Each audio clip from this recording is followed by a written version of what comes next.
In just 8 days, the ACA subsidies, which helped millions of families across the country deal with rising healthcare costs, end. Is that it? Let's bring in a member from each side, okay? Democrat, member of Congress, Adam Smith. Republican, member of Congress, Randy Fine. Fine is Florida, Smith is Washington. Good to have you both. First of all, thank you for coming on the show. Thank you for coming on together and with a member of the other party again and again for the audience at News Nation. It matters. It matters increasingly. So thank you both. Randy, I start with you because it's your fault. You guys went home. Do you believe in the new year, the first item up is restoring the subsidies and starting to do something about health care? Well, thanks for having me. Look, I certainly hope not, because restoring COVID-era emergency subsidies that were being given to 58,000 dead people, that 100% of the time the GAO could fraudulently get people put on these plans, that's not a good solution for Americans. These subsidies were only going to 7% of Americans, which is why before we left Washington, House Republicans passed a health care bill that would have lowered costs by 11% for everyone, had PBM reform, and also allowed associations to begin to offer increased plans as well. So we're focused on solving the problem for all Americans, not by continuing to bail out the Unaffordable Care Act created by Democrats. Adam, what's your response? Yeah, well, first of all, that plan would have no way on earth would it have reduced healthcare costs by 11% for all Americans. That is simply false, or a guess at best. It would have helped a little bit with cost sharing for some. It did a small piece of the larger problem. It didn't address the broader problem. And look, extending the ACA tax credits doesn't address the broader problem either. It doesn't do what Randy just described. It helps millions of Americans, actually. And yes, there is some fraud in it. There's fraud in Medicare. There's fraud in Medicaid. Believe it or not, there is fraud at the Department of Defense. And we have to get after all of that. But that doesn't mean that we don't help Americans be able to afford health care. And extending the ACA tax credits is one of the cleanest ways to help the most people in the short term be able to afford health care. But the big problem is that we spend more money on health care in the U.S. than any other country in the world. It's about twice as much on a per capita basis.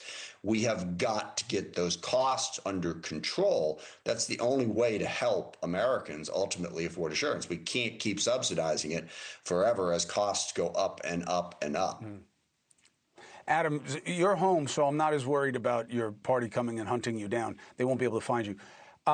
Is it wrong to say the president is onto something? If he calls in all the big shots, and of course you're going to have the right and left leadership there, and says, either you're going to do this with us or we're going to do it without you.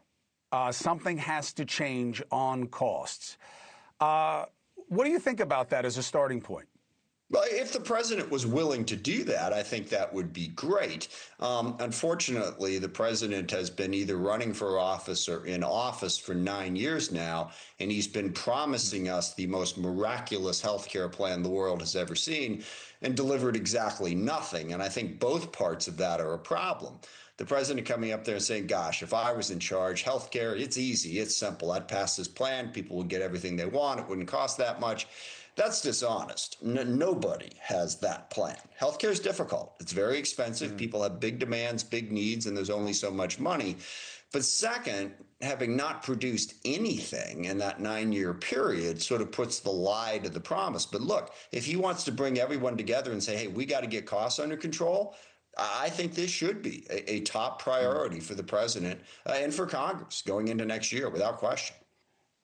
I mean, Randy, for the midterms, affordability is going to be, top priority. Sure, housing costs are top, but this is right there in terms of what people are taking on debt for. And look, Adam, just fair point. The president said, this is his idea. He said, I'm going to call these guys in. I know them. They respect me. And if they don't, they're going to. And so he said it. If that happens, Randy, do you believe it's real? And do you think that that could be the start? I do. And I want to point out that all of this discussion about extending the subsidies was only for 7% of Americans. Democrats had no plan for the other 93%. And what I heard my colleagues say is what we did was a good idea, but it didn't solve all of the problem. I guess that's why all Democrats voted against it. There are things that we can do. I'll give you one example. We need to bring back catastrophic plans. For most Americans, they want health insurance if they get hit by a bus or, God forbid, they get cancer. They don't need the government getting involved in their everyday decisions, their flu shots, their birth control, their annual physical. They can buy that on their own. It's how we buy auto insurance. And we have not introduced that yet. And it's my hope that as Randy, we come back after the first of the year, Randy, I think that's a fine idea. Buy plans that are more affordable. I think it's a fine idea to have the table. It's just a very small slice of people. I'm sorry, and Adam's not against that idea either. Go ahead. No, I am against that idea, and let me tell you why. Because that's the problem with health insurance. If you set up a situation where you say, okay, healthy people, we're going to have you pay a lot less for health care and give all this health care that you don't have to have. All right. Then we will cherry pick all of the healthy people, and then the sick people won't be able to afford health insurance. That's the single biggest problem with this approach.